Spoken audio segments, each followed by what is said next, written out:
Saya hari ini berencana membayar besi, semen untuk pembangunan masjid saya. Jadi saya datanglah mengambil uang yang saya tabung di bank pemerintah.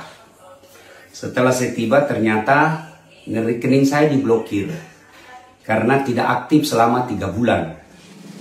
Ustaz Dasat Latif menjadi salah satu dari ribuan nasabah yang rekeningnya diblokir.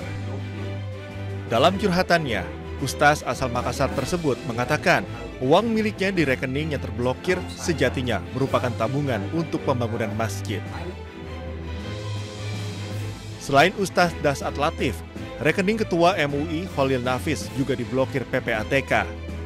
Menurutnya rekening itu uang untuk yayasannya. Kiai Khalil menganggap kebijakan PPATK sebagai kebijakan yang tidak bijak.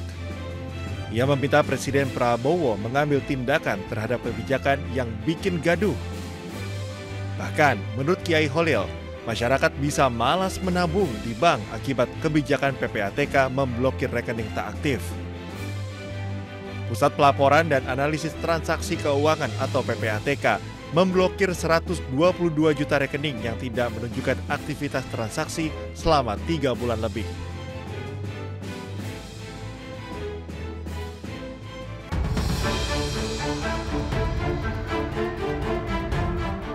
Ismanto dan istrinya Ulfa, buruh jahit di Kabupaten Pekalongan, Jawa Tengah, kaget menerima surat berisi rincian transaksi kena pajak bernilai miliaran rupiah.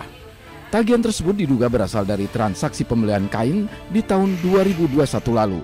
Padahal yang bersangkutan mengaku tidak pernah memiliki usaha atau melakukan transaksi tersebut. Ismanto dan istri diduga menjadi korban dari sebuah transaksi senilai total 2,9 miliar rupiah yang terkena pajak. Mereka berharap pihak berwenang dapat mengusut dugaan penyalahgunaan identitas ini. Reaksi saya kaget, Pak. Saya kan cuma buruh harian lepas ini kayak gini, kayak gini. Ya protes, Pak. Reaksinya gimana mereka? Protes ya. Ya petugas pajak memaklumi. Nggak percaya. Masa rumah kayak gini kok tagihan pajaknya sebesar gitu. Kepala KKP Pratama Pekalongan, Subandi, membenarkan adanya kunjungan petugas pajak ke rumah wajib pajak tersebut. Prosedur yang dilakukan adalah klarifikasi, bukan penetapan pajak sepihak. Data administrasi kami murmur dari pihak ketiga, dalam ini adalah Direktorat Jenderal Pajak, kata bahwa WP yang bersangkutan itu melakukan transaksi dengan salah satu perusahaan senilai 2,9 miliar nilai transaksi, bukan nilai pajaknya. Dan itu sebenarnya kami itu datang karena dari surat tersebut belum ada respon. Kami ini mendatangi, hanya menanyakan sebenarnya klarifikasi, benar enggak sih Pak, Bu, Anda ini melakukan transaksi nilai 2,9 sekali. Menurut Subandi, jika wajib pajak merasa tidak pernah melakukan transaksi tersebut, dimungkinkan adanya penyalahgunaan identitas seperti nama, KTP atau NPWP yang dipinjam pihak lain.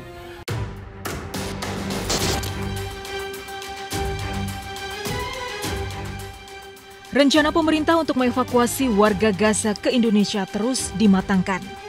Terbaru, pemerintah mempertimbangkan untuk memanfaatkan Pulau Galang di Kepulauan Riau sebagai lokasi pengobatan 2.000 warga Gaza.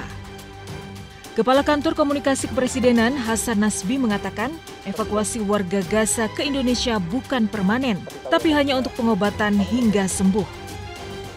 Disiapkan pusat pengobatannya nanti di Pulau Galang, karena di Pulau Galang terdapat fasilitas rumah sakit, termasuk juga fasilitas-fasilitas pendukung lainnya yang bisa untuk mengobati sekitar 2.000 warga Gaza. Sementara itu, Wakil Gubernur Kepulauan Riau, Nyanyang Haris Pratamura menyatakan siap mendukung rencana Presiden Prabowo membawa 2.000 korban perang Gaza ke Pulau Galang.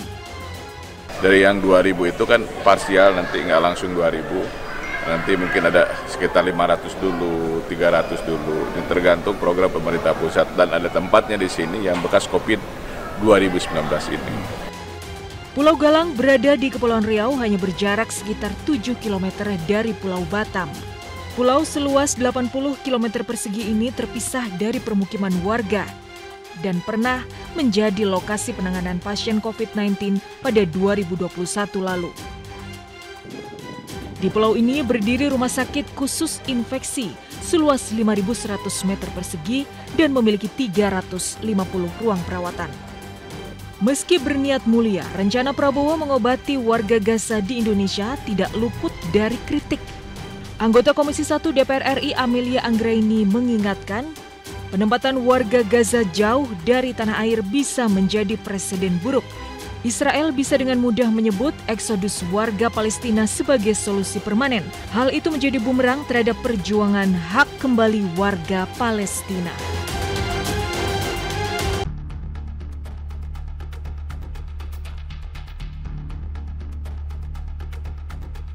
Puluhan anggota gangster bersenjata tajam ini menyerang permukiman warga di Jalan Remaja, Kelurahan Jatinegara Kaum, Kecamatan Jatinegara, Jakarta Timur, Minggu dini hari.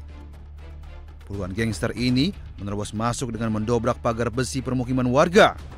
Mereka kemudian menyerang warga yang berada di permukiman tersebut.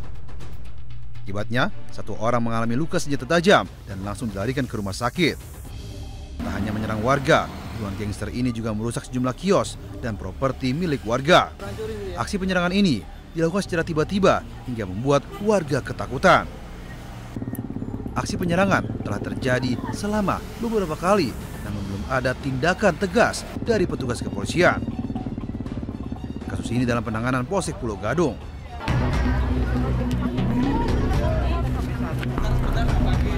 Warga menyerbu bazar yang menjual beras murah di Pasar Beji, Taman Kabupaten Pemalang.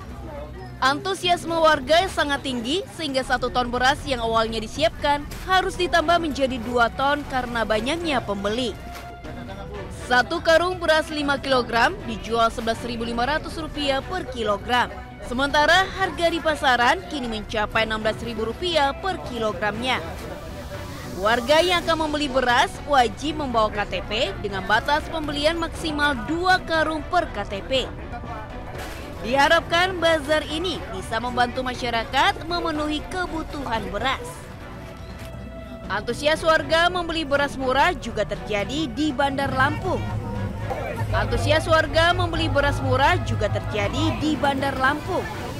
Ratusan warga antri untuk mendapat beras harga Rp60.000 per karung 5 kg.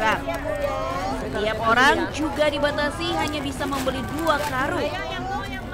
Program ini digelar di 15 kabupaten kota di Lampung dan Bulog menargetkan 39.000 ton beras tersalur hingga akhir 2025.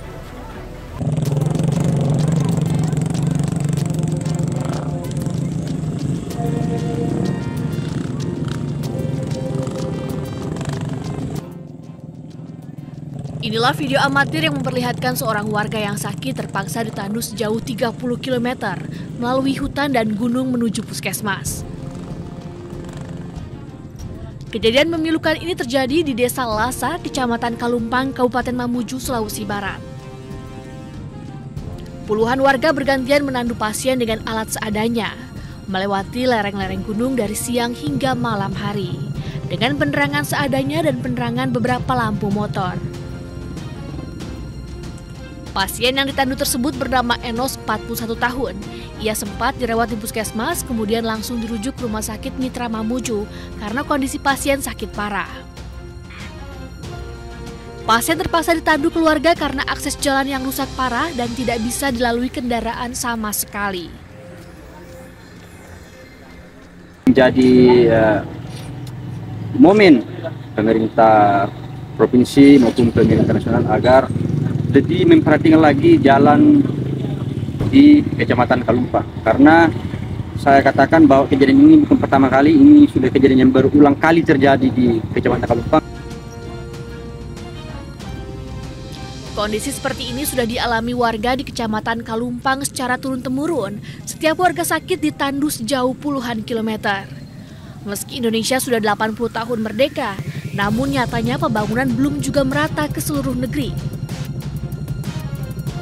Warga berharap pemerintah daerah maupun pusat segera memperbaiki akses jalan demi kesejahteraan warga.